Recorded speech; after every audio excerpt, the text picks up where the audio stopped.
For the last couple years, I've been playing a lot of Call of Duty Mobile on iPad using an Xbox controller. And I've been wondering about a more portable solution using an iPhone. So I wanted to check out some of the options available for a portable iPhone controller, a gamepad, so that I can play Call of Duty Mobile on the iPhone on the go more easily than lugging around an iPad and an Xbox controller. So the three options that I found have been this Backbone One controller, this Razer Kishi V2, and still using an Xbox controller, but using this Moga Power Mobile Gaming Clip version 2 by PowerA. So let's take a look at the three of these and see which one makes the most sense. The first option that I picked up was this Backbone One controller. This is an Xbox style controller. As you can see, you have the two analog sticks and then the buttons opposite of those. And really, just like some of the other options, you just slide this apart, stick the iPhone in, and then you are good to go.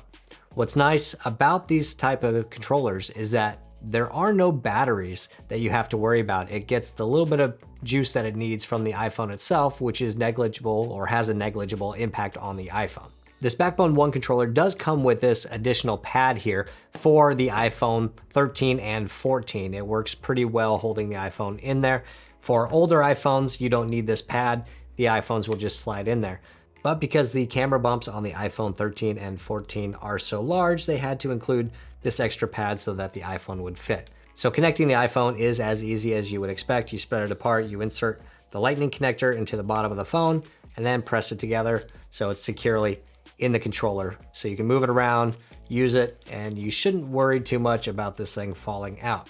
Now, what you may notice is that there's no case on this iPhone. And that's because I have not been able to get any iPhone with a case to fit inside this Backbone One controller, period. It will not fit around the lightning connector, so you cannot use a case with this Backbone One controller. The layout of the trigger and the shoulder buttons on the Backbone One are pretty good. They feel nice in my hand, and they have just the right amount of tension, I feel like, on the triggers. Now, the shoulder buttons, they could be a little bit more clicky. I wish they were a bit more tactile. You can feel when you press them down, you do eventually get a click, a little tactile click, but they are a little squishy to start. And that actually is the same with all of the buttons on this controller. They are fine, but like this directional pad just feels a little bit squishy to me. I found the analog sticks on the Backbone One controller to be actually pretty good, and they remind me a lot of the directional buttons on the Nintendo Switch if you've ever used one of those. They're not as large or as good feeling as, say, an Xbox One controller or a PlayStation 5 controller, but they do get the job done, and for something this portable and this slim, it's actually not too bad. Now on the bottom side of the Backbone One, I don't know how well you can see on this camera, but on the right side we have a pass-through lightning port for charging your iPhone while playing. So you don't have to worry about draining your battery if you have this thing plugged in. And on the left side, you have an analog headphone jack. So you can actually plug in 3.5mm headphones and game to your heart's content with, wired headphones.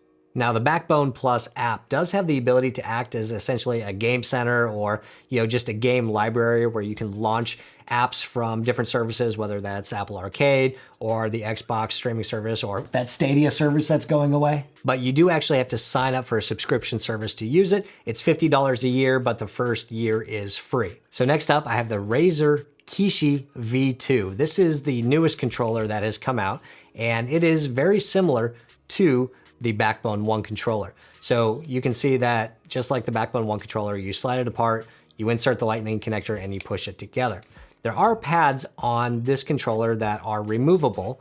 So if you have a larger device or even phones with cases, you can actually get them in here. Now, not all phones and all cases will fit in here. For example, the iPhone 14 Pro will fit on the bottom side with the lightning connector port, but will not slide into the bottom up here near the top, and that's because that large freaking camera bump that just goes on for days. Days, I say. If you have an iPhone 11 or 10R or something like that with a thin case, it will fit fine for the most part in this Razer Kishi V2 controller. Now, one of the differences with this Razer controller is that up here, you actually have these so-called customizable buttons next to the triggers. And these buttons can essentially be assigned to act as any one of the other buttons on the controller using the Razer app. However, I didn't find them particularly helpful in any way. And actually, what I found is when I was trying to hit the triggers, I was frequently hitting these other buttons by accident. So I did not like the placement of these so-called customizable buttons up here on top. The rest of the buttons are more tactile than the buttons on the Backbone One. I actually found them much more satisfying to click, and I felt more confident in the game that when I was hitting a button or quickly going between the analog sticks and a button, that I was actually hitting the buttons. I felt like I got a lot of missed taps on the Backbone One controller when I would go from an analog stick and then try and jump or something over here on the directional pad. However, with the Kishi V2, I never experienced that in my testing so far. The analog sticks on the Kishi feel basically the exact same as the Backbone One, which is to say they're pretty good. Now on the bottom of the Kishi 2, you do have that pass-through lightning port, and that is again just for charging, and there is no headphone jack on the Kishi V2 like there is on the Backbone One.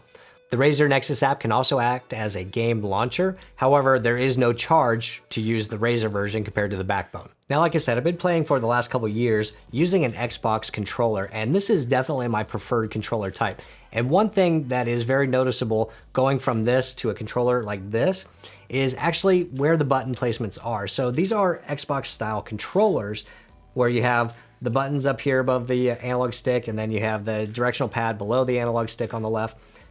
However, this is very ergonomic because when you move your thumb, it kind of swipes to the left or swipes to the right. When you're using either one of these controllers, you're going up or down, so there's actually a lot more hand movement or hand motions you have to make when switching between the joysticks and the other buttons. And I did find that pretty distracting. It does take a while to get used to. You can get used to it, but it's definitely not preferred, and it feels like there's a little bit more stress on my hand. I will say that the Backbone One actually has just a slight more difference, slight more angle between the analog sticks and the buttons than the Kishi V2 does. These ones are really right above and right below the analog sticks, where the Backbone is just slightly off. So just slightly better with the Backbone One in my opinion. But because I really do like using an Xbox controller, the Moga Mobile Gaming Clip 2.0 by PowerA is a good option for something like this. The benefit of using this is that you can use the controller that you really like, but all you need to do is snap this on to your controller, have your phone connected with Bluetooth like you normally would, and then this really is a universal mount. So it doesn't matter what size phone you have, what case you have on here, it's going to fit. And you have these little knobs on the sides that you can loosen up, and then you can make the iPhone placement wherever you want or whatever phone you have. So whatever is most comfortable for you. To get the best balance, you're probably going to want it right above the controller, kind of hovering above, but not interfering with your thumb movement on the controller. So then you can just tighten up these knobs and you are good to go. In my opinion, Xbox and PlayStation controllers are just the best. They feel the best, they work the best, they're the most reliable, and no other third-party controller or little accessory maker has come close to the overall feel of the controllers and the buttons. And having a full-size controller versus the much more limited size of the hand grips on the other devices makes a big difference if you're playing for a period of time. So these are 3 good options for a mobile gaming solution for your iPhone. And there are some differences between them like we discussed, but also in general, if you go with the Xbox style, right, it's a bit more bulky, a bit more heavy, but you get great buttons and a great feeling controller that you just can't beat.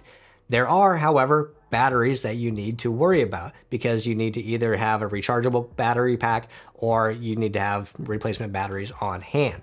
These 2 controllers do not have batteries. They get their power from the iPhone, so you don't have to worry about charging another device or having batteries. The Backbone and the Razer are also much more portable if you're throwing these in a bag to travel. So if you're planning on using these on an airplane or in a hotel room, you can easily just toss one of these in your bag. This one obviously is a bit more cumbersome to worry about packing. The buttons on these 2 controllers do take some getting used to if you're used to a regular console controller, but you can get used to it over time. But the buttons, just the placement especially, feels a lot better on the Xbox controller than it does on these 2. But going with the Xbox adapter means that you truly have a universal mount because this slides open so easily. You can slide any iPhone with basically any case into there and use it. Whereas with these guys, you most likely are going to have to remove your case to use your iPhone with these adapters. And sometimes that's a pain in the butt. And then you have to worry about these rubber pieces coming off and losing them, and nobody wants to lose their rubbers. So really, my preference, especially if I'm at home, is going to be this Xbox controller with this Moga adapter, so I can use the controller that I like with my iPhone. However, if I'm on the go, it's a tough decision between the Backbone and the Razer Kishi, but I think the Backbone actually wins out. I really did find that these extra customizable buttons on the Kishi were in the way when I was using these trigger buttons up top. And the trigger buttons on the Backbone just felt really, really good. Unfortunately, you do have to basically remove your case in most situations. So that's pretty much it for this video. I'm really curious to hear what you guys have to say. Have you guys tried any of these mobile gaming controllers for the iPhone, or is there a better one out there that I need to try? Let me know below. I know that GameVice just announced a brand new controller as well, so I did go ahead and place an order for that, and I'll be testing that out later this month if you're interested, so definitely hit subscribe. So let me know with a thumbs up if you liked it, and I'll see you next time.